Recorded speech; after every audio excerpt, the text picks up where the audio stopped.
ሰላም ጤና ይስጥልኝ ውድ የስታር ለርኒንግ ቤተሰቦች እንደምን ቆያችሁ? በዛሬ ቪዲዮአችን ኢስላሚክ ሱልጣኔትስ ኦር ደግሞ ሙስሊም ሱልጣኔት የሚባሉትን ስቴቶች እናያለን። በኢትዮጵያ ውስጥ የነበሩ ሙስሊም ሱልጣኔት ኦር ኢስላሚክ ስቴቶችን እናያለን ማለት ነው። ለዚህ ቻናል አዳዲስ ከሆናችሁ ቻናሉን ሰብስክራይብ፣ ላይክ እንዲሁም ለሌሎች ሰዎች ደግሞ ሼር ማድረግ እንዳትረሱ። ቪዲዮ ከተመቻችሁም ላይክ ማድረግ እንዳትረሱ። እስከ መጨረሻው ድረስ አብራችሁን ቆዩ። መልካም ቆይታ። ኢስላሚክ ሱልጣኔትስ ስንል ምን ማለት ነው የሚለው እናያለን። በኢትዮጵያ ውስጥ እንግዲህ በርካታ እነዚህ ኢስላሚክ ሱልጣኔቶች ነበሩ። ሙስሊም ሱልጣኔት ወይ ደግሞ ኢስላሚክ ሱልጣኔት ስንል በሙስሊም ሱልጣኖች የሚመሩ በአብዛኛው በውስጣቸው የሚይዟቸው ኮሚኒቲዎች ወይም ደግሞ ሶሳይቲዎች ሙስሊም የሆኑ ግዛቶች ወይም ስቴቶች ሙስሊም ሱልጣኔት ወይ ደግሞ ኢስላሚክ ስቴት ተብለው ይጠራሉ ማለት ነው። እዚህ መጀመሪያ ላይ ሱልጣን እና ሱልጣኔት ምንድነው ዲፈረንሱ? ዋት ዘ ዲፈረንስ ቢትዊን ሱልጣን ኤንድ ሱልጣኔት የሚል እናያለን። ሱልጣኔት ኢዝ ኤ ሙስሊም ስቴት ሩልድ ባይ ሱልጣን። ስለዚህ ሱልጣኔት ስንል ስቴቱ ነው። በማን የሚመራ ስቴት? በሱልጣን የሚመራ ስቴት ሱልጣኔት ይባላል። ወይራስ ሱልጣን ስንል ደግሞ ኢትስ ኤ ታይትል ኦር አን ኢስላሚክ ታይትል ጊቭን ቱ ዘ ሙስሊም ሩለር። ስለዚህ እነዚህ ሱልጣኔቶቹን የሚያስተዳድሩት ሩለሮቹ፣ መሪዎቹ፣ ሊደሮቹ ደግሞ ለነሱ የሚሰጠው ታይትል ደግሞ ሱልጣን ይባላል። ስለዚህ ሱልጣኔቶችን የሚያስተዳድሩት ሩለሮች የሚሰጣቸው ታይትል ወይ መጠሪያ የማዕረግ ስማቸው ሱልጣን ይባላል። ሱልጣኔት ስንል ደግሞ በእነዚህ በሱልጣኖች የሚተዳደሩ ኢስላሚክ ስቴቶች ወይም ሙስሊም ስቴቶች ሙስሊም ሱልጣኔት ወይ ደግሞ ሱልጣኔት ተብለው ይጠራሉ ነው። ኢንሾርት ዲፈረንሳቸው ምንድን ነው? ሱልጣኔት ስንል ሙስሊም ሩለሮች ወይም ሱልጣኖች የሚያስተዳድሯቸው ስቴቶች ወይም ግዛቶች ናቸው። ሱልጣን ስንል ደግሞ የነዚህ ሙስሊም ሩለሮቹ ወይም ሊደሮቹ የሚሰጣቸው ታይትል ወይ ደግሞ የመጠሪያ ማዕረጉ ነው ማለት ነው። when prophet muhammad began his mission the rulers of mecca called the quraysh created problem on him and his followers። እንግዲህ የምታስታውሱ ከሆነ ቻፕተር 4 ላይ ስለ ራይዝ ኤንድ ኤክስፓንሽን ኦፍ ኢስላም የሚለውን ቶፒክ ስናይ ነብዩ መሐመድ 6:10 ላይ እስልምና ሃይማኖትን ማስተማር መስበክ ሲጀምሩ እነዚህ ቁረይሽ የሚባሉት በወቅቱ መካ አካባቢን ይዘው ተቆጣጥረው የነበሩ ህዝቦች ወይም ቁረይሽ የሚባሉት ነብዩ መሐመድን ኦፖዝ አድርገዋቸው ነበር። ኦፖዝ ማድረግ ብቻ ሳይሆን they created a problem on him and his followers, his first followers ነው። ስለዚህ በነብዩ መሐመድ ላይ እንዲሁም በነብዩ መሐመድ የመጀመሪያ ተከታዮች ወይም ፈርስት ሙስሊምስ የሚባሉት የመጀመሪያዎቹ ሙስሊሞች ላይ ከፍተኛ የሆነ ችግር ሲፈጥሩባቸው፣ ሲያሳድዷቸው ወይም መከራ ሲያደርሱባቸው ነበር እነዚህ ቁረይሽ የሚባሉት ማለት ነው። in 615 AD he sent the Muslim refugees to Aksum። ለዚህ ፕሮፌት መሐመድ ምን አደረጉ? እነዚህ የመጀመሪያዎቹ ሙስሊሞች በቁረይሽ አማካኝነት ብዙ ስቃይ መከራ ሲደርስባቸው የ615 አካባቢ የመጀመሪያዎቹ የነብዩ መሐመድ ተከታዮች ሙስሊሞች ወደ አክሱም እንዲሄዱ ነገሯቸው ወይም ደግሞ ላኳቸው ነው። እንግዲህ ወደ አክሱም ሲመጡ 615 ላይ በርካታ ናቸው። ከነዛ ከተላኩት ሰዎች ውስጥ የነብዩ መሐመድ ሴት ልጅ ሩቂያ እንዲሁም የሷ ባለቤት ኡስማን የሚባለውም ሰው እንግዲህ ከመጡት የመጀመሪያዎቹ ሙስሊሞች 615 ላይ ወደ ኢትዮጵያ ወይም ወደ አክሱም ከመጡት ሙስሊሞች ጋር አብረው የመጡ የመጀመሪያዎቹ ሙስሊሞች ናቸው ማለት ነው። The Aksumite king by the name Elasaham permitted them to live peacefully until they returned to their country in 628 AD። ስለዚህ የመጀመሪያዎቹ ሙስሊሞች በነብዩ መሐመድ አማካኝነት ወደ አክሱም 615 ላይ ተላኩ። በወቅቱ የአክሱም ንጉስ የነበረው ደግሞ ኤላሳሃም ይባላል። ኤላሳሃም ወይ ደግሞ አንዳንድ ሶርሶች ላይ አርማህ ተብሎ ይጠራል፣ ንጉስ አርማህ። ስለዚህ ይሄ ንጉስ የወቅቱ የአክሱም ንጉስ ነበር። እነዚህ ከነብዩ መሐመድ የተላኩትን የመጀመሪያዎቹ ሙስሊሞች 615 ወደ አክሱም ከመጡ በኋላ ተቀብለው በሰላም እንዲኖሩ የፈቀደላቸው የተቀበላቸው ንጉስ ነው። እስከ 628 ድረስ ወደ መካ እስኪመለሱ ድረስ እንግዲህ ኢትዮጵያ ውስጥ በሰላም ቆይተዋል የመጀመሪያዎቹ ሙስሊሞች ማለት ነው። ኤላሳሃም was the king of Aksum who welcomed the Muslim refugees ማለት ነው። By the beginnings of 8th century AD, Islam made its appearance in Ethiopia and the Horn of Africa. እዚህ አፍሪካ ቀንድና ኢትዮጵያ ላይ እንግዲህ እስልምና ሃይማኖት ተከታዮች በብዛት መታየት የጀመሩት 8ኛው ሴንቸሪ መጀመሪያ አካባቢ ነው ማለት ነው። 8ኛው ሴንቸሪ መጀመሪያ አካባቢ ጀምሮ በኢትዮጵያ እንዲሁም በኢትዮጵያ ጎረቤት በሆኑ ሀገራቶች ወይም ሆርን ኦፍ አፍሪካ ቀንድ አካባቢ የእስልምና ሃይማኖት ተከታዮች በስፋት መታየት የጀመሩበት ጊዜ ነው ማለት ነው። እስልምና 610 ከተጀመረ በኋላ በቀይ ባህርና አካባቢ እየተስፋፋ በኋላም በኢትዮጵያና በሆርን ኦፍ አፍሪካ ከ8ኛው ሴንቸሪ በኋላ በደንብ መስፋፋትና እዛ አካባቢ የእስልምና ሃይማኖት ተከታዮች መታየት የጀመሩበት ጊዜ ነው። ትሬድ ኤንድ ኢስላም ዌር ዘ ሜን ፋክተርስ ፎር ዘ ኢመርጀንሲ ኦፍ ሙስሊም ሱልጣኔትስ ኢን ኢትዮጵያ ኤንድ ዘ ሆርን ኦፍ አፍሪካ። ኢትዮጵያ ላይ እና አፍሪካ ቀንድ ወይም ሆርን ኦፍ አፍሪካ የሚባለው ኤሪያ ላይ ሙስሊም ሱልጣኔቶች እንዲፈጠሩ ወይ ደግሞ እንዲቋቋሙ ያደረጉት ፋክተሮች አንደኛው ትሬድ ነው ወይም ንግድ የሚባለው ነው። ሁለተኛ ደግሞ የራሱ የእስልምና ሃይማኖት መስፋፋት ነው። ስለዚህ ሙስሊም ሱልጣኔቶች እንዲስፋፋ ያደረገው አንደኛ የእስልምና ሃይማኖት መስፋፋት ነው። ሁለተኛ ደግሞ በዚህ በኢትዮጵያና በሆርን ኦፍ አፍሪካ አካባቢ ያለው የንግድ እንቅስቃሴ ወይም ደግሞ ትሬድ ነው። በዚህ የንግድ እንቅስቃሴ አማካኝነት እስልምና ሃይማኖት መስፋፋት ጀመረ። እስልምና ሃይማኖት ከተስፋፋ ደግሞ እነዛን ሙስሊም ሶሳይቲዎችን ኮንትሮል አድርገው የሚያስተዳድሩ የተለያዩ ሙስሊም ሱልጣኔቶች በኢትዮጵያ እንዲሁም በሆርን ኦፍ አፍሪካ አካባቢ መፈጠር ጀመሩ ማለት ነው። አሎንግ ዘ ትሬድ ሩትስ ፍሮም ዜላ ማርኬት ሴንተርስ ኢመርጅድ። ስለዚህ እንግዲህ በወቅቱ በዚህ ሙስሊም ሱልጣኔቶች በነበሩበት ታይም ላይ ዋነኛ የትሬድ ሩት ወይ ደግሞ የንግድ መስመራቸው ዘይላ የምትባለው ፖርት ነበረ፣ ሶማሊላንድ ወይም ገልፍ ኦፍ ኤደን ላይ የምትገኝ እና በዚህ ፖርት አማካኝነት የተለያዩ የንግድ መስመሮች ነበሩ ወይም የንግድ እንቅስቃሴ የሚደረግበት ኢምፖርታንት ትሬዲንግ ሩት ነበር ማለት ነው ዘይላ። So gradually the centers became center of Muslim sultanates. እነዚህ ትሬድ ሩቶች በዘይላ የንግድ መስመር አካባቢ ያሉ ማርኬት ሴንተሮች በሂደት በኋላ ላይ ምን ሆኑ? የተለያዩ ሴንተር ኦፍ ሙስሊም ሱልጣኔቶች ሆኑ። የሙስሊም ሱልጣኔት የተቋቋመባቸው ቦታዎች ሆኑ እና አብዛኞቹ ኢትዮጵያ ውስጥ እና ሆርን ኦፍ አፍሪካ ላይ የነበሩት ሙስሊም ሱልጣኔቶች የተመሰረቱት እነዚህ የንግድ መስመሮች በነበሩባቸው ኤሪያዎች ላይ ነው ማለት ነው። ሶ ዳህላቅ፣ ሸዋ፣ ኢፋት፣ አዳል፣ ፋታጋር፣ ዳዋሮ፣ አርባቢኒ፣ ደራ፣ ሸርካ፣ ባሊ፣ ሀዲያ ዌር ሰም ኦፍ ዘ ሙስሊም ሱልጣኔትስ ኦፍ ዘ ሪጅን። ስለዚህ እነዚህ የዘረዘር ናቸው እዚህ ጋር ያሉት ሙስሊም ሱልጣኔቶች በዚህ በትሬድ ሩቶቹ አካባቢ የተመሰረቱ ዋና ዋና የሙስሊም ሱልጣኔቶች ናቸው ማለት ነው። በኢትዮጵያና በሆርን ኦፍ አፍሪካ ላይ የተመሰረቱ ዋና ዋና የሙስሊም ሱልጣኔቶች ናቸው። ቅድም እንዳልኩት እነዚህ የሙስሊም ሱልጣኔቶች ደግሞ በንግድ መስመሮች አካባቢ ወይም ደግሞ ትሬድ ሩት አቅራቢያ ላይ የተመሰረቱ ዋና ዋና ሙስሊም ሱልጣኔቶች ናቸው ማለት ነው። Unlike Northern Africa and other regions, in Ethiopia, the process of conversion was not followed by Arabization. እንግዲህ የእስልምና ሃይማኖት ወደ ኢትዮጵያ ሲገባ ወይ ደግሞ የኢትዮጵያ ዜጎች እስልምናን ሲቀበሉ ልክ ኖርዝ አፍሪካ እና ሌሎች አካባቢዎች ላይ እንዳለው አይደለም። ፕሮሰስ ኦፍ ኮንቨርዥኑ የእስልምና ሃይማኖትን የተቀበሉበት መንገድ በአረባይዜሽን አማካኝነት አይደለም ነው። it was not followed by Arabization.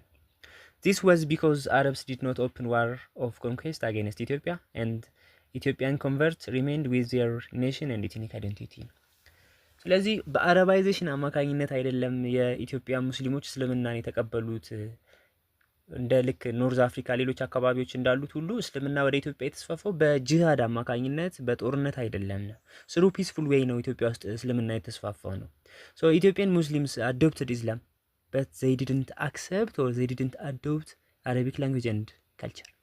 ስለዚህ ምን ማለት ነው? እዚህ ጋር የኢትዮጵያ ሙስሊሞች የአረቦችን ቋንቋ የአረቦችን ካልቸር አክሰፕት አላደረጉም። ኢትዮጵያ ሙስሊሞች ከአረቦቹ እስልምና ሃይማኖት ሪሊጅን ኢስላሚክ ሪሊጅን ብቻ ነው አዶፕት ያደረጉት ወይም አክሰፕት ያደረጉት እንጂ የአረቦችን ካልቸር የአረቦችን ቋንቋ እንደ ሌሎቹ አካባቢዎች ላይ እንዳሉት በጦርነት እስልምና ወደ ተስፋፋባቸው አካባቢዎች ላይ እንዳሉት የአረቢክ ካልቸር አረቢክ ላንጉዌጅን አክሰፕት አላደረጉም ወይም አዶፕት አላደረጉም። ለዛ ነው ኢትዮጵያን ሙስሊሞች ሆነው የራሳቸው ቋንቋ የራሳቸው ካልቸር ያላቸው የሆኑት። ሶ ኢት ዋዝ ኖት ፎሎድ ባይ አረባይዜሽን የምንለው ለዚህ ነው ማለት ነው። ሌላኛው ፖይንታችን ጌትዌይስ ኦፍ ኢስላም ኢን ኢትዮጵያ ኤንድ ሆርን ይላል። እስልምና ሃይማኖት ወደ ኢትዮጵያና ወደ አፍሪካ ቀንድ ወይም ሆርን ኦፍ አፍሪካ ላይ የገባባቸው ጌትዌይስ በር ኢንትራንስ ወይ ደግሞ ሩት ላይኖች መስመሮች ማለት ነው። እስልምና የገባባቸው መስመሮች ናቸው። the two main gateway of Islam to the Ethiopian region and the Horn of Africa were the Dahlak Island in the Red Sea and the port of Zeila on the Gulf of Aden. ስለዚህ እስልምና ወደ ኢትዮጵያ እንዲሁም ወደ አፍሪካ ቀንድ የገባባቸው ሁለት ሜን ጌትዌይሶች አሉ ነው። ሁለት ዋና ዋና ሩቶች ወይም ላይኖች አሉ። አንደኛው the Dahlak Island in the Red Sea የምንለው ነው። ሁለተኛው the port of Zeila on the Gulf of Aden ነው። So let's see one by one. The Dahlak Island in the Red Sea ስንል በስተሰሜን በኩል በቀይ ባህር ዳርቻ ዳህላቅ አይስላንድስ የምንላቸው በዳህላቅ ደሴቶች በኩል የገባው የእስልምና ሩት ወይ ደግሞ ላይን ነው። ሶ ኢስላም ኩድ ኖት ኤብል ቱ ፔኔትሬት ዲፕ ኢን ዘ ኢንተሪየር ኦፍ ኢትዮጵያ ኦን ዲስ ዳይሬክሽን ቢኮዝ ኦፍ ዘ ኤግዚስተንስ ኦፍ ስትሮንግ ክርስቲያን ኮሚኒቲ ማለት። ስለዚህ በዳህላቅ አይስላንድ በኩል በቀይ ባህር በዳህላቅ አይስላንድ በኩል የነበረው የእስልምና ጌት ወይ ደግሞ ሩት ያን ያህል ሰክሰስፉል አልነበረም። ወይ ደግሞ እስከ ሴንትራል ፓርት ኦፍ ኢትዮጵያ እስከ ኢትዮጵያ ወደ ኢትዮጵያ በደንብ ዘልቆ መግባት አልቻለም ነበረ በዚህኛው ዳይሬክሽን የመጣው እስልምና ማለት ነው። ለምንድን ነው ፔኔትሬት አድርጎ መግባት ያልቻለው ወደ ውስጥ ወደ ሴንትራል ፓርት ኦፍ ኢትዮጵያ ወደ ኢንቴሪየር ፓርት ኦፍ ኢትዮጵያ በደንብ ዘልቆ ፔኔትሬት አድርጎ መግባት ያልቻለው ካልን በዚህኛው ዳይሬክሽን ላይ ስትሮንግ ክርስቲያን ኮሚኒቲ ነበረ። የምታስታውሱ ከሆነ ስለ ክርስትና ስናነሳ በዚህ በሰሜን ኢትዮጵያ አካባቢ የክርስትና ሃይማኖት በደንብ ቀደም ብሎ ወደ ኢትዮጵያ እንደ መግባቱ መጠን በብዛት የተስፋፋው በዚህ በሰሜን ኢትዮጵያ ወይ ደግሞ በዚህ በቀድሞ የኢትዮጵያ ግዛት በኤርትራ እንዲሁም ሰሜናዊ ኢትዮጵያ አክሱም በነበረበት አካባቢ ላይ ነው። ስለዚህ በዚህ በኩል ወይም በዚህ በዳህላቅ አይስላንድ በኩል የነበረው የእስልምና ሩት ወይ ደግሞ ጌትዌይ ያን ያህል ሰክሰስፉል አልነበረም። እስከ ኢትዮጵያ ሴንትራል ፓርት ድረስም ፔኔትሬት አድርጎ ዘልቆ መግባት ያልቻለም ነበር ማለት ነው።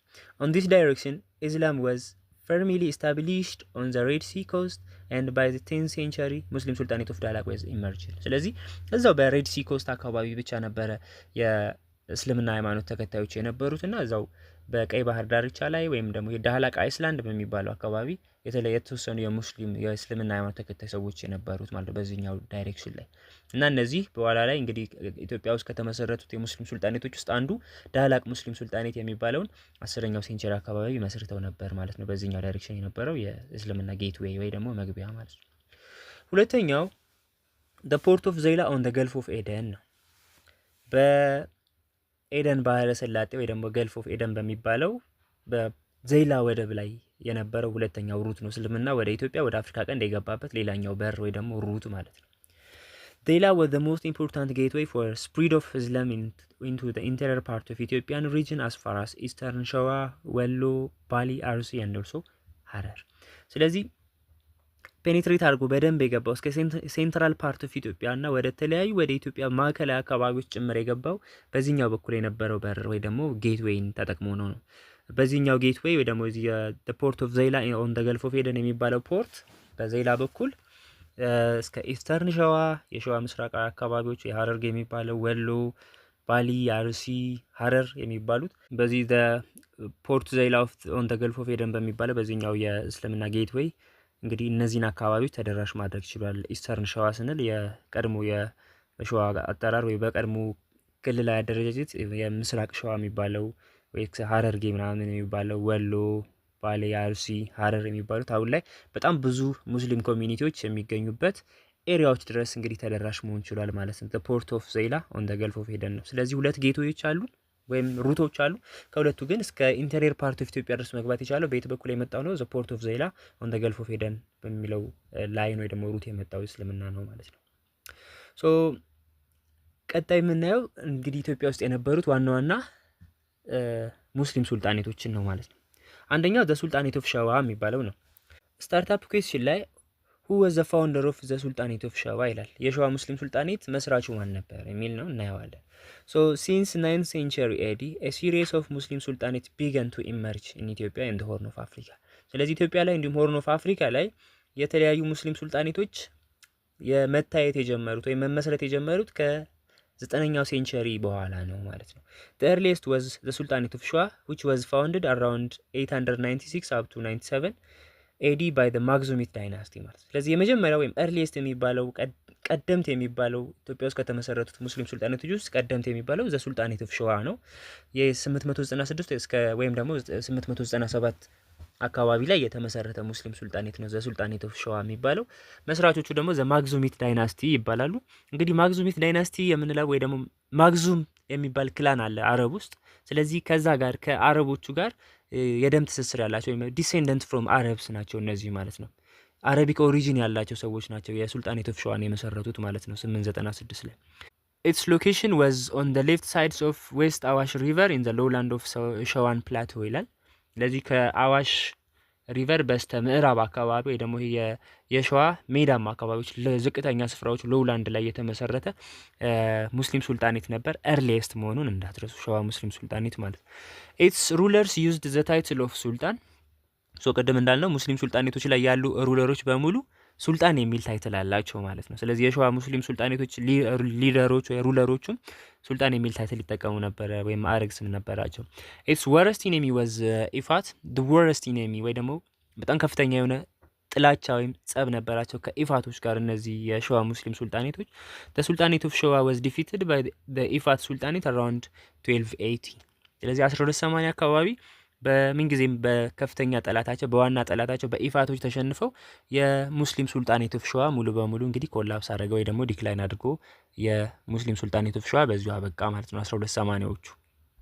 ስለዚህ የሙስሊም ሱልጣኔት ኦፍ ሸዋ ስታርታፕ ኩሽን ላይ ያለው ፋውንደሩ ማግዙሚት ዳይናስቲ የሚባሉ የአረቢክ ኦሪጂን ያላቸው ሰዎች ናቸው ማለት ነው። ሁለተኛው ሙስሊም ሱልጣኔት ዘ ሱልጣኔት ኦፍ ዳህላቅ ይላል።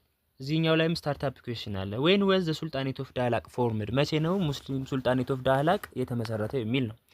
ዘ ሙስሊም ሱልጣኔት ኦፍ ዳህላቅ ወዝ ፎርምድ ኢን 10th ሴንቸሪ ኤዲ። ስለዚህ 10ኛው ሴንቸሪ ላይ ወይም 10ኛው ክፍለ ዘመን ላይ የተመሰረተ ሙስሊም ሱልጣኔት ነው ዳህላቅ የሚባለው ማለት ነው። ኢት ዋዝ ኢመርጅድ አፍተር ዌን ዘ አረብስ ኢስታብሊሽድ ዜር ሴትልመንት ኦን ዘ ዳህላቅ አይዝላንድ አፍተር ዘይ ዲስትሮይድ አዱሊስ ኢን 702 ኤዲ። ኢትስ ኢኮኖሚ ዋዝ ቤዝድ ኦን ትሬድ። ስለዚህ ይሄኛው 10ኛው ሴንቸሪ ተመሰረተ ስንል እነዚህ ሙስሊሞች በዳህላቅ የሚባለው አይዝላንድ ላይ ወይ ደግሞ ደሴት ላይ ከ8ኛው ሴንቸሪ ወይ ደግሞ ከ702 ጀምሮ እዛ አካባቢ ሴትል አድርገው ሰፍረው የነበሩ ሙስሊሞች ናቸው 10ኛው ሴንቸሪ ላይ የሙስሊም ሱልጣኔት ኦፍ ዳህላቅን የመሰረቱት ማለት ነው። የምታስታውሱ ከሆነ ለአክሱም መንግስት መውደቅ ምክንያቱ አንዱ ኤክስተርናል ፋክተር ነው፣ ሌላው ኢንተርናል ነው። ኤክስተርናል ስንል እንግዲህ ኤክስፓንሽን ኦፍ ሙስሊም አረብስ ኦን ዘ ሬድ ሲ ኮስት ብለናል። በቀይ ባህር አካባቢ የሙስሊሞች መስፋፋት የሙስሊም አረቦች መስፋፋት ነው። ስለዚህ በወቅቱ በቀይ ባህር አካባቢ የተስፋፉት እና በኋላ ላይም 702 ላይ የአክሱሞች ዋነኛ ኢምፖርታንት ፖርት ወይም ወደብ የምትባለው አዱሊስን ዲስትሮይ ያደረጉት እነዚህ ሙስሊሞች በኋላ እንግዲህ ቆይተው 10ኛው ሴንቸሪ አካባቢ የራሳቸው ሙስሊም ሱልጣኔት መስርተዋል። የተመሰረተው ሙስሊም ሱልጣኔት 10ኛው ሴንቸሪ ላይ ማን ተብሎ ይጠራል? ሙስሊም ሱልጣኔት ኦፍ ዳህላቅ ይባላል ማለት ነው። ኢኮኖሚያቸው እንግዲህ ኢት ዋዝ ቤዝድ ኦን ትሬድ ነው። ስለዚህ በንግድ ላይ ነበረ ዋና የኢኮኖሚ መሰረታቸው ኢኮኖሚክ ቤዛቸው ማለት ነው። ሶስተኛው ዘ ሱልጣኔት ኦፍ ኢፋት ይላል። ሁ ፋውንድድ ዘ ሱልጣኔት ኦፍ ኢፋት። ኢፋትን የመሰረተው ማን ነው? የኢፋት ሙስሊም ሱልጣኔትን የመሰረተው መስራቹ ፋውንደሩ ማን ነው ይላል። አናዘር ሱልጣን ወዝ ኢፋት ዊች ወዝ ሩልድ ባይ ዘ ወላስማ ዳይናስቲ። እንግዲህ ሌላኛው ኢትዮጵያ ውስጥ ከነበሩት እና ስትሮንገስት ከሚባሉት ሙስሊም ሱልጣኔቶች ውስጥ አንዱ ዘ ሙስሊም ሱልጣኔት ኦፍ ኢፋት ይባላል። ዚስ ሙስሊም ሱልጣኔት ወዝ ሩልድ ባይ ዘ ወላስማ ዳይናስቲ። በወላስማ ፋሚሊ ዳይናስቲ ይመራ የነበረ ሱልጣኔት ነው ወይም ሙስሊም ሱልጣኔት ነው ኢፋት። ኢት ዋዝ ኢመርጅድ ቱዋርድ ዘ ኤንድ ኦፍ 13 ሴንቸሪ 13ኛው ሴንቸሪ መጨረሻ ላይ ወይ 1280ዎቹ ውስጥ የተመሰረተ 1285 አካባቢ የተመሰረተ ሙስሊም ሱልጣኔት ነው የሙስሊም ሱልጣኔት ኦፍ ኢፋት ተብሎ የሚጠራው ማለት ነው። ዘ ፋውንደር ኦፍ ዘ ዳይናስቲ ወዝ ኡመር ወላስማ።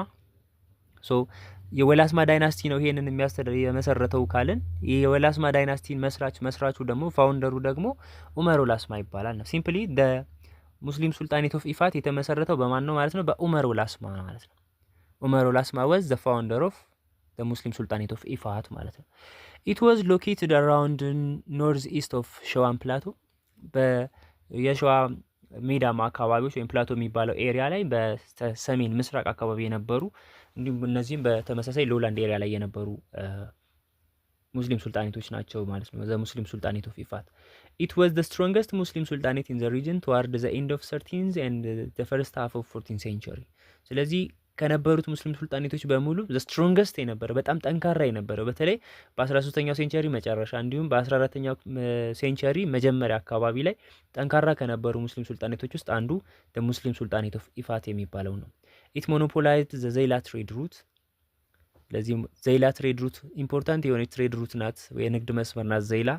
በተለይ ለሎንግ ዲስታንስ ትሬድ በጣም አስፈላጊና ጠቃሚ የነበረ የንግድ መስመር ነው። ስለዚህ ይህንን የንግድ መስመር በብቸኝነት ሞኖፖላይዝ አድርጎት ወይም ተቆጣጥሮ ነበረ ይሄ ኢፋት የሚባለው ሙስሊም ሱልጣኔት ማለት ነው። ኢፋት ወዝ ስትራቴጂካሊ ሎኬትድ አሎንግ ዘ ትሬድ ሩት። ስለዚህ ኢፋት የሚባለው የሙስሊም ሱልጣኔት በራሱ የተመሰረተበት ወይም የሚገኝበት ቦታ በትሬድ ሩቶች አቅራቢያ ላይ ነው፣ ወይም ትሬድ ሩቶች የንግድ መስመሮች ባሉበት ኤሪያ ላይ የተመሰረተ ሙስሊም ሱልጣኔት ነው። ኢትስ ሶርስ ኦፍ ፓወር ዋዝ ሜንሊ ዘ ኮንትሮል ኦፍ ዞስ ትሬድ ሩት ነው። ስለዚህ ዋነኛ የገቢ ምንጩ ሶርስ ኦፍ ፓወሩ የኃይል ምንጩ ምንድነው ማለት ነው? የተለያዩ ትሬድ ሩቶችን ኮንትሮል አድርጎ ነበረ። ኮንትሮል ካደረጋቸው ትሬድ ሩቶች ውስጥ አንዱ ዘይላ ትሬድ ሩት የሚባለው ወይም የዘይላ የንግድ መስመር ማለት ነው። ስለዚህ እነዚህ ኢምፖርታንት የሆኑ ትሬድ ሩቶችን ኮንትሮል አድርጎ ወይም ሞኖፖላይዝ ያደረገ በጣም ስትሮንገስት ከሚባሉት የሙስሊም ሱልጣኔቶች ውስጥ አንዱ ነበር፣ ዘ ሙስሊም ሱልጣኔት ኦፍ ኢፋት የምንለው ማለት ነው። አራተኛው ደ ሙስሊም ሱልጣኔት ኦፍ አዳል ነው፣ ወይም የአዳል ሙስሊም ሱልጣኔት የሚባለው ማለት ነው። ሁ ዋዝ ዘ ዌል ኖውን ሊደር ኦፍ አዳል። እንግዲህ አዳል ሙስሊም ሱልጣኔት ውስጥ ከነበሩት በጣም ታዋቂ የነበረው የሙስሊም ሱልጣኔት ኦፍ አዳል ሊደር ማን ነበር የሚል ነው ኩዌስችናችን። እናየዋለን መጨረሻ ላይ። ዘ ሙስሊም ሱልጣኔት ኦፍ አዳል ዋዝ ፎርምድ ኢን ዘ ሌት 14th ሴንቸሪ ባይ ዲሴንደንትስ ኦፍ ወላስማ ሩሊንግ ፋሚሊ ኦን ዘ ሀረር ፕላቶ። ስለዚህ የእነዚህ አዳል ሙስሊም ሱልጣኔትን የመሰረቱት ደግሞ ከወላስማ ዳይናስቲ ጋር የደም ትስስር ወይም ዝምድና የነበራቸው ዲሴንደንት የሆኑ የወላስማ ሩሊንግ ፋሚሊ ሰዎች ናቸው ማለት ነው። እንግዲህ የሙስሊም ሱልጣኔት ኦፍ ኢፋት የ14ኛው ሴንቸሪ አካባቢ እንግዲህ ሲሸነፍና በክርስቲያን አይላንድ ኪንግደም ግዛቶቹ ሲወሰዱበት እነዚህ የወላስማ ሩሊንግ ፋሚሊዎች ወደ ሀረር ሽፍት አድርገው ወይም ሪትሪት አድርገው ነበር፣ ተጉዘው ወይም ሸሽተው ነበር። ከዛ እንግዲህ 14ኛው ሴንቸሪ መጨረሻ አካባቢ እነዚህ የቀድሞ የኢፋት ሊደሮች ወይም ከእነሱ ጋር ዝምድና የነበራቸው ሰዎች ሙስሊም ሱልጣኔት ኦፍ አዳል የሚባለውን ወደ ሀረር አካባቢ መሰረቱ ማለት ነው። the relationship between the Christian state and the Muslim sultanate ኦፍ አዳልስ ዌር ኖት ኦልዌይስ ፒስፉል። እንግዲህ በአብዛኛው በተለይ አዳል የሚባለው ሙስሊም ሱልጣኔት ከመጣ በኋላ በክርስቲያን አይላንድ ኪንግደም ወይም በሶሎሞኒክ ዳይናስቲ እና በሙስሊም ሱልጣኔቶቹ በተለይ በአዳል ሙስሊም ሱልጣኔት መካከል የነበረው ሪሌሽንሽፕ አብዛኛውን ጊዜ ፒስፉል አልነበረም፣ ወይ ደግሞ ብዙ ጊዜ ግጭት ይፈጠሩ ነበር ነው። ሴንቸሪስ ኦፍ ኮንፍሮንቴሽን ሊድ ቱ ፌመስ ሪቮልት ኦፍ ኢማም አህመድ ኢብራሂም ትራዲሽናሊ ኒክድ ኔም አህመድ ግራኝ ኦር አህመድ ዘ ሌፍት ሃንድድ። ስለዚህ እንግዲህ በክርስቲያን አይላንድ ኪንግደም እና በአዳል ሙስሊም ሱልጣኔት መካከል የነበረው ግንኙነት አብዛኛው ጊዜ ፒስፉል አልነበረም። ብዙ ጊዜ ግጭቶች ወይም ደግሞ የእርስ በርስ ግጭቶች፣ ጦርነቶች ነበሩ። እንደዚህ አይነት የእርስ በርስ ጦርነቶች ደግሞ ኢማም አህመድ ኢብን ኢብራሂም አልጋዚ ወይ ደግሞ አህመድ ግራኝ የሚባለውን የታዋቂ ወይም ፌመስ ኦር ዌል ናውን አዳል ሊደር ወደ ስልጣን እንዲመጣ አደረገው። እንግዲህ ኢማም አህመድ ኢብን ኢብራሂም አልጋዚ ወይ ደግሞ አህመድ ግራኝ ኦር አህመድ ዘ ሌፍት ሃንድድ የሚባለው ከአዳል ሙስሊም ሱልጣኔት ሊደሮች መካከል በጣም ዌል ናውን የነበረ ፌመስ የነበረ ወይ ደግሞ በጣም ኢንፍሉዌንሻል የነበረ ሊደር ነው። ይሄ ሊደር ከ1520ዎቹ እስከ 1543 አካባቢ ድረስ የአዳል ሙስሊም ሱልጣኔት ሊደር የነበረ ነው ማለት ነው። ሶ they made strong war resistance against Christian state until 16th century። ስለዚህ በጣም ክርስቲያን አይላንድ ኪንግደምን ሬዚስት ሲያደርጉ ብዙ ጊዜም በጦርነት ከነዚህ ከሙስሊም ሱልጣኔት ኦፍ አዳል በተለይ ኢማም አህመድ ወይም አህመድ ግራኝ ወደ ስልጣን ከመጣ በኋላ ከ1520ዎቹ እስከ ተሸነፈበት እስከ 1543 ጊዜ በነበረው ጊዜ ውስጥ ከክርስቲያን አይላንድ ኪንግደም ጋር በጣም ብዙ ጊዜ ጦርነት ገጥመው አንዳንድ ጊዜም እያሸነፉ የእነሱንም ግዛት እስከ መቆጣጠር የደረሱበት በጣም ጠንካራ የነበረ የሙስሊም ሱልጣኔት ነው የሙስሊም ሱልጣኔት ኦፍ አዳል።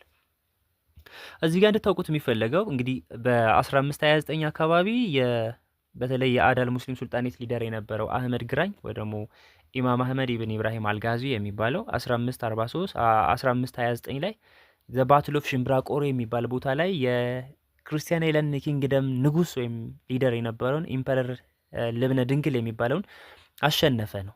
ሶ እሱን ካሸነፈ በኋላ የልብነ ድንግል ወይ ደግሞ የክርስቲያን አይላንድ ኪንግደም አብዛኞቹን ግዛቶች ተቆጣጥሮ ይዞ ነበረ ማለት ነው። በኋላ ላይ የእሱ ልጅ የልብነ ድንግል ልጅ ገላውዲዮስ የሚባለው ወደ ስልጣን ከመጣ በኋላ ደግሞ ዘ ባትል ኦፍ ወይና ደጋ 1543 ላይ የአህመድ ግራኝ በገላውዲዮስ ወይም በልብነ ድንግል ልጅ በገላውዲዮስ አማካኝነት ተሸንፎ የሙስሊም ሱልጣኔት ኦፍ አዳል ያበቃበት ጊዜ ነው ማለት ነው። ሌላኛው ቶፒካችን ዘ ኢኮኖሚ ኦፍ ሙስሊም ሱልጣኔት ይላል። The main economic base of those Muslim sultanates were agriculture and profit from the rich long distance trade of ዘይላ። ስለዚህ ኢትዮጵያ ውስጥ የነበሩት እነዚህ ሙስሊም ሱልጣኔቶች ኢኮኖሚያቸው ምን ላይ ቤዝ ያደርገ የተመሰረተ ነበር? ኢኮኖሚክ ቤዛቸው ምንድን ነበር ስንል አንደኛው አግሪካልቸር ላይ ነው። ከዚሁ በተጨማሪ ወይም ከአግሪካልቸር በተጨማሪ ግን በዋናነት የእነዚህ የሙስሊም ሱልጣኔቶች ኢኮኖሚ ቤዝ ያደርገ የተመሰረተው ትሬድ ላይ ወይ ደግሞ ንግድ ላይ ነበር። ስፔሻሊ ደግሞ የሎንግ ዲስታንስ ትሬዶችን ብዙ ትሬድ ሩቶችን ተቆጣጥረው በዛ አካባቢ የተመሰረቱ አብዛኞቹ ኮሚኒቲያቸው በትሬድ ላይ ኢንጌጅ የሚያደርጉ ስለነበሩ በዋናነት ኢኮኖሚያቸው በግብርናና በትሬድ ላይ ቤዝ ያደረገ ነበር። The Christian rulers were equally demanded in controlling the trade route to and coming from ዘይላ። እንግዲህ ቀደም እንዳልኩት አብዛኞቹ ሙስሊም ሱልጣኔቶች የተመሰረቱት ሳውዝ ኢስተርን ፓርት ኦፍ ኢትዮጵያ ወይ ሎውላንድ ኤሪያ ላይ ነው። በእነዚህ ሎውላንድ ኤሪያዎች ላይ ደግሞ ዋና ዋና የሚባሉ የነ ዘይላ አይነት ትሬድ ሩቶች አሉ። ስለዚህ ሙስሊም ሱልጣኔቶቹም እነዛን ትሬድ ሩቶች ይፈልጓቸዋል። በወቅቱ የነበረው የክርስቲያን አይላንድ ኪንግደምም እንደዚሁ የክርስቲያን አይላንድ ኪንግደም ሩለሮችም ይህንን እነዚህን የንግድ መስመሮች ኮንትሮል የማድረግ ከፍተኛ የሆነ ዲማንድ ነበራቸው። the major trade routes connecting the port of Zayla to the interior had been the route of conflict between the Christian kings and the ruler of Ifat። እንግዲህ 14ኛው ሴንቸሪ አካባቢ በብዛት በተለይ አምደ ጽዮን የሚባለው የክርስቲያን አይላንድ ኪንግደም ሩለር በነበረበት ጊዜ ከሱም በፊት በነበሩት ጊዜያቶች በነ ኢፋትና በሌሎቹ ሙስሊም ሱልጣኔቶች የዘይላ ትሬድ ሩትን ኮንትሮል ለማድረግ ወይም የዘይላ የንግድ መስመርን ኮንትሮል ለማድረግ ከነበራቸው ፍላጎት የተነሳ በሁለቱ መካከል በክርስቲያን አይላንድ ኪንግደም እና በሙስሊም ሱልጣኔቶች ስፔሻሊ በሙስሊም ሱልጣኔት ኦፍ ኢፋት መካከል ከፍተኛ የሆነ ግጭት ወይ ደግሞ ኮንፍሊክት ነበረ። ኢን 1332 ኤዲ ኪንግ አምደ ጽዮን ዲፊትድ ዘ ኮምባይንድ አርሚ ኦፍ ኢፋት 1332 ላይ ይሄ ንጉስ አምደ ጽዮን የሚባለው አምደ ጽዮን ማለት የክርስቲያን አይላንድ ኪንግደም ነው። የክርስቲያን አይላንድ ኪንግደም ሩለር ወይም ደግሞ ኪንግ ነው። ከ1314 ከ1344 ነው ሊደር የነበረው የሶሎሞኒክ ዳይናስቲ ሩለር ነው። ሶ ይሄ ሰውዬ እንግዲህ የኢፋትን ጦር 1332 ላይ አሸንፏል ማለት ነው። የነዚህ ሁለቱ ግጭት ግን ምንድን ነበር? ቀደም እንዳልኩት የዘይላ ትሬድ ሩትን ኮንትሮል ለማድረግ ከነበራቸው አምቢሽን አንጻር በሁለቱ መካከል ሁሉ ጊዜ ግጭቶች ይፈጠሩ ነበር ማለት ነው። ኪንግ አምደ ጽዮን was the most expansionist Christian island king of the medieval period። እንግዲህ ሜዲቫል ፔሪየድ ላይ ከነበሩ በኢትዮጵያ መካከለኛው ዘመን ላይ ከነበሩ የኢትዮጵያ ነገስታቶች ወይ ደግሞ የሶሎሞኒክ ዳይናስቲ ሩለሮች መካከል the most expansionist የሚባለው ወይ ደግሞ ተስፋፊ የሚባለው ብዙ ግዛቶችን ኮንትሮል የማድረግ አምቢሽን የነበረውና በጣም ተስፋፊ የነበረው ንጉስ ኪንግ አምደ ጽዮን የሚባለው ከ1314 እስከ 1344 ድረስ የሶሎሞኒክ ዳይናስቲ ሩለር የነበረው ሰው ነው ማለት ነው። የመጨረሻው ቶፒካችን ኮመን ፊቸር ኦፍ ሙስሊም ኮሚኒቲስ ይላል። ኮመን ፊቸር ሚንስ ኮመን ካራክተራቸው የጋራ የሚያደርጋቸው ነገር እነዚህ ሙስሊም ኮሚኒቲዎችን ምንድነው የሚል ነው። some of common character of the Muslim communities that formed in the region were that their sultans or their rulers exercise both religious and political power። ስለዚህ የጋራ የሚያደርጋቸው ነገር እነዚህ ሙስሊም ኮሚኒቲዎች ምንድነው? በሁሉም ሙስሊም ሱልጣኔቶች ውስጥ የነበሩት ሱልጣኖች ወይም ደግሞ ሩለሮቹ ሊደሮቹ they exercise both religious and political power ነው። ፓወራቸው ፖለቲካልም ነው ሪሊጂየስ ነው። ሃይማኖታዊ ስልጣንም ነበራቸው፣ ፖለቲካዊ ስልጣንም ነበራቸው ሱልጣኖቹ ማለት ነው። their population was made up of Muslims። እነዚህ ሙስሊም ሱልጣኔቶች ላይ የነበሩ ፖፑሌሽን ወይ ኮሚኒቲው ሶሳይቲው ሙሉ በሙሉ ምንድን ነበር? ሙስሊሞች ነበሩ። their economy was mainly depend on trade። ኢኮኖሚያቸው በንግድ ላይ ዲፔንድ የሆነ ነው ወይ ደግሞ ጥገኛ ነበር ነው። most of the sultanates were located in south eastern part of Ethiopia ወይ ደግሞ ሎውላንድ ላይ። አብዛኞቹ ሙስሊም ሱልጣኔቶች የት ላይ ነበረ ሎኬት ያደረጉት የሚገኙት የነበረው በሳውዝ ኢስተርን ሎውላንድ ላይ ነው።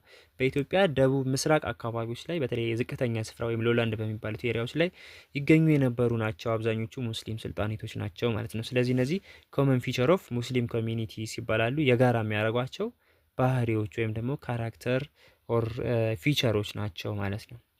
እንግዲህ የዛሬውን ቪዲዮ እዚህ ላይ አበቃው። ኔክስት በሌላ ቪዲዮ መለሳለሁ። ለዚህ ቻናል ታዲያ አዳዲስ ከሆናችሁ ቻናሉን ሰብስክራይብ፣ ላይክ፣ ሼር ማድረግ እንዳይረሳ። የዛሬውን እዚህ ላይ አበቃው።